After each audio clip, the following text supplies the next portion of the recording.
लेकिन अब खबर 2 राज्यों में बीजेपी सरकार की। आज मध्य प्रदेश और छत्तीसगढ़ में मुख्यमंत्रियों ने शपथ ली। बड़ी खबर आपको दिखाता हूं। उनके साथ दो डिप्टी सीएम का भी शपथ ग्रहण हुआ। सबसे पहले मध्य प्रदेश में मोहन यादव सरकार को शपथ दिलाई गई। उनकी सरकार में जगदीश देवड़ा और राजेंद्र शुक्ल को मुख्यमंत्री बनाया गया। इसके बाद दोपहर में छत्तीसगढ़ की नई सरकार का शपथ ग्रहण होता है, जहां विष्णुदेव साय सीएम बने, जबकि अरुण साव और विजय शर्मा को डिप्टी सीएम बनाया गया। इस दौरान भोपाल और रायपुर दोनों जगह प्रधानमंत्री मोदी मंच पर मौजूद हैं।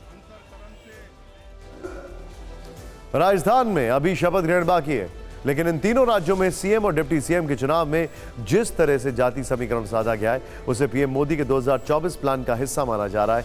हम ऐसा क्यों कह रहे हैं, आइए देखते हैं। मध्य प्रदेश में ओबीसी नेता मोहन यादव को सीएम, तो दलित चेहरा जगदीश देवड़ा और ब्राह्मण नेता राजेंद्र शुक्ल को डिप्टी सीएम बनाया गया। छत्तीसगढ़ में आदिवासी नेता विष्णुदेव साय के जरिए बीजेपी ने पूरे देश में आदिवासी वोटर्स को संदेश दिया। ओबीसी अरुण साव और ब्राह्मण विजय शर्मा को मुख्यमंत्री बनाया गया।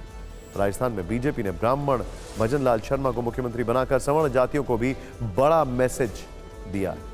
डिप्टी सीएम दिया कुमारी राजपूत समुदाय से आते हैं, दूसरे डिप्टी सीएम प्रेमचंद बैरवा दलित वर्ग से आते हैं। यानी बीजेपी ने 3 राज्यों में ओबीसी, आदिवासी, दलित और सवर्ण 4 बड़े समुदायों को लुभाने की कोशिश की। लोकसभा की 84 सीट अनुसूचित जाति तो 47 अनुसूचित जनजाति के लिए रिजर्व है। एक अनुमान के मुताबिक देश की करीब 228 सीटों पर ओबीसी का असर है। इसी तरह से बीजेपी ने करीब 359 सीटों का हिसाब दुरुस्त कर लिया। जिस तरह से सोशल इंजीनियरिंग की गई, उस हिसाब से इसे प्रधानमंत्री मोदी का सरप्राइज लगातार कहा जा रहा है। इसका असर क्या होगा, ये 2024 में पता चलेगा। लेकिन इसी बीच जानी मानी अंतर्राष्ट्रीय रेटिंग एजेंसी फिंच ने अनुमान जताया कि अगले साल भी मोदी सरकार आएगी। ऐसा क्यों होगा और इसके पीछे क्या वजह है, ये रिपोर्ट देखिए।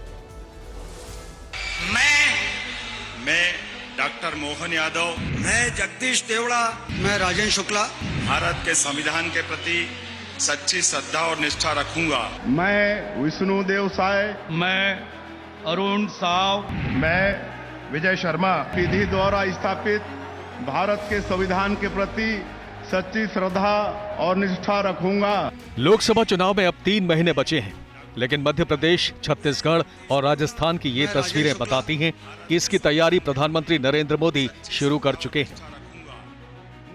इन नए चेहरों और उनकी जाति समीकरण का 2024 के चुनाव में वोटों पर कितना असर होगा, इसका नतीजा आना अभी बाकी है।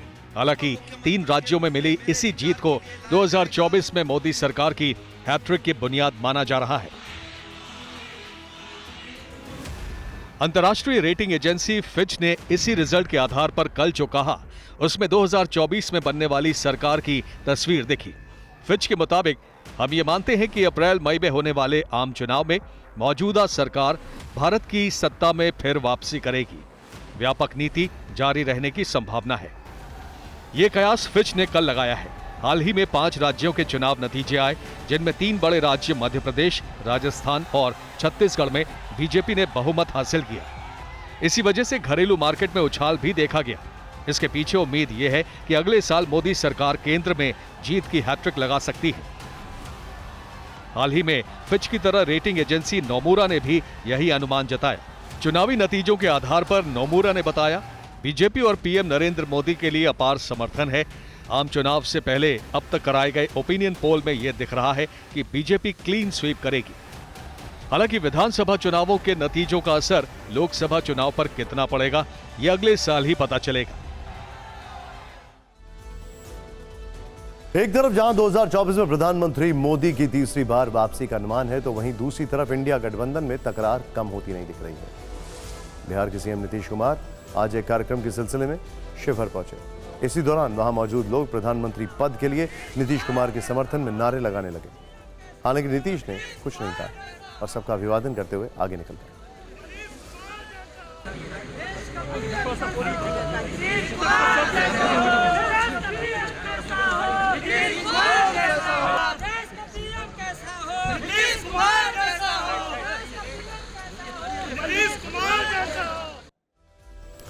नीतीश कुमार 24 जनवरी को वाराणसी में रैली भी करने वाले हैं। उनके कार्यकर्ता उन्हें पीएम पद का दावेदार बता रहे हैं, तो उधर ममता बनर्जी ने भी कुछ ऐसे ही संकेत दिए हैं।